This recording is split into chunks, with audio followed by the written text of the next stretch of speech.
Hello and welcome back to HEMA Fight Breakdowns. Today I want to talk about a technique that is something of a favorite of mine. It is the offside stab, or more specifically, it is the changing through from the dominant side stab feint to the offside stab. So we're just going to watch the clip real quick. It's very short.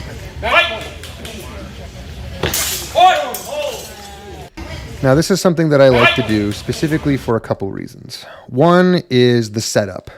And that has a lot to do with footwork. So for those of us who love to stab, there are a couple of really great tricks you can do to set up a dominant side stab, and one of which is what I'll call the gather step. So for a lot of people, stepping with the front foot is the cue that tells your opponent that they're coming at you. If you look over here, you know, the step outwards, even in Olympic fencing, starts with the front foot and ends with the back foot. But you can do this in reverse as a bit of a trick. So I gather my back foot to my front foot. And the reason this works is that if you want to imagine it from a physics or biomechanical perspective, the back foot is what drives forward momentum, which means the distance of my thrust that I can reasonably reach really is measured from my back foot, which is the rearmost limiter and what has to more or less stay in place while it's driving forward, to the tip of my sword. So if I gather my back foot 6 inches forward, I have effectively added 6 inches to my thrust without moving my front foot, because at the end of the day, how far my back foot is forward is really where the starting point of my thrust is. So I do that gather step, I give myself that crucial 6 inches, and then you go for the lunge. Now, the key thing to talk about when talking about the change through is when to do it. So as I was saying before, when you lift up your front foot, that is the cue to your opponent that a thrust is coming. But when you're doing the change through into the offside stab, it is exactly this cue that you use to guarantee that your feint has worked. I guess you could almost say convincing front leg is what determines whether or not your opponent is going to bother trying to parry your thrust that isn't happening, or if they're just going to stab you instead. And if you're doing any kind of change through or any kind of feint, having somebody just attack you rather than bite on your feint is always the worst case scenario. So just to go back a little bit, we do our gather step, we start our lunge, and it's exactly at this point that you change under. And it's not really going to be visible in the video, but what happens is that you lower your tip ever so slightly, and then you bring it back up on the other side of the blade. And as you can see, what my opponent does with his hands is that he goes from his normal plow. The second he thinks he's about to thrust, I'm about to thrust on his dominant side, he starts pushing his hands over to his left and raising his tip. This is how most people parry thrusts, because what they're trying to do is they're trying to wind you out. But the problem is that he did this to try to block me on his left side, but my sword has already circled underneath and is now coming on his left side. And of course, that just 2 or 3 frames of miscalculation, where if theoretically right now I'm coming in on his dominant side and not 4 frames later I'm on the other side of the blade, that is something that is very, very difficult for a human being to react to in time, especially if they're walking forward. Because his front foot is in the air, he has to wait until his front foot lands to even stop his momentum, which is just adding to the force of my thrust. So the thrust lands, and that's all nice. He attempts to push it out of the way, but it's too late. But the other thing that I think is worth noting about the offside stab is that it puts you in this bind. So say, for example, this happened the opposite way. I went in for the thrust, but I stayed on this dominant line. And this parry that my opponent did here successfully saved him. We'll just pretend that my sword's on the other side of his body and it's missed off of his left shoulder. From here, there's a lot of things that this person can do. They can wind their hands up, put their tip down, and plant that right in my chest. That is a classic play, the classic winding. And most people have drilled that in their classes enough that it's instinct. The second they feel that pressure on the dominant side of their blade, they wind that sword up and they plant that tip in your chest, and you have a bad day. The offside stab does not have a similarly intuitive winding.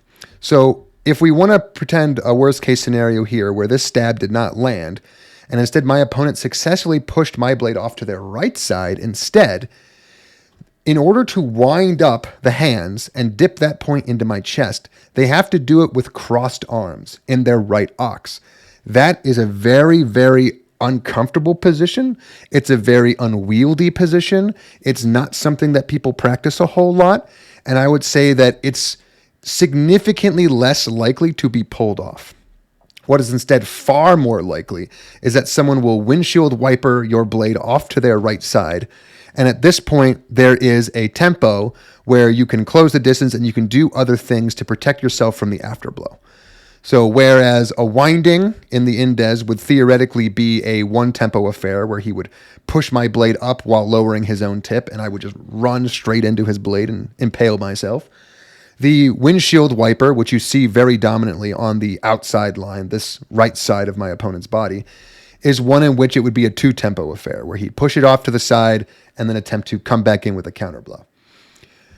But even after all that, there is a third thing that is worth mentioning, which is that grappling plays from this outside bind are much better, in my opinion, for the person moving forward than grapple positions on the inside line. So what we see happen here is we both come forward, again, just assume that the stab did not land, and our hands collide. This is a very common thing where someone has gotten past the point where you're really doing any kind of bind work or blade work. Once the hands touch, it's grapple time. But look at the kind of position that I am in compared to where I would be if this was shifted, say, 6-7 inches to the left. When two people are right-handed, they do 90% of their grappling with their left hand, their offhand.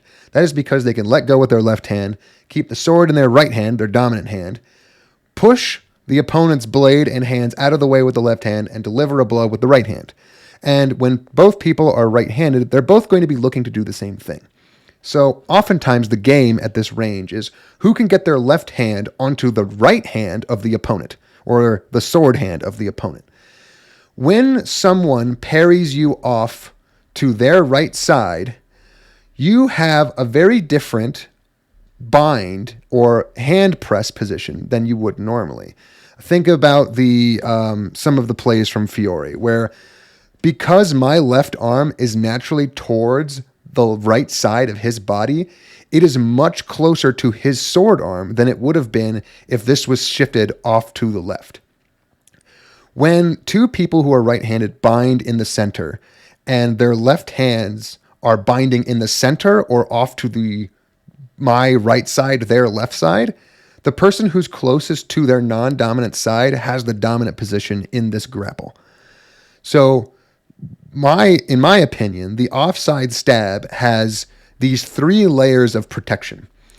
If we go all the way back to the original play, the first layer of protection is the feint. If you can put up a effective feint and you can trick your opponent into thinking that they're coming in on their inside line, and you can get them to just even for a quarter of a second guess wrong as to where you're going, this stab on the offside is free. Plus, if they parry, they're not going to thrust you back and you have entered safely. The second layer of protection is this windshield wiper parry that everybody does because winding up into your right ox is so difficult. So, which means that you, as the person who theoretically missed your stab, still has an opportunity to defend yourself here because they can't have easily wound into you and stabbed you, in the in-between. The third layer of protection is that once you come to this close grapple bind, theoretically, if they've pushed you off to their right side, you're going to be on the left side of your body when your hands meet, which means all you have to do is pull down with your left hand. There's a good chance that you're going to get both of their arms in that hand push, and your right arm will already be in the perfect position directly over their head to pommel or cut. All right, that's going to be everything for today. If you would like me to review any of your footage, you can send it to me at HEMAFightBreakdowns@gmail.com, and you can be featured on this channel too. Thanks, and see you next time.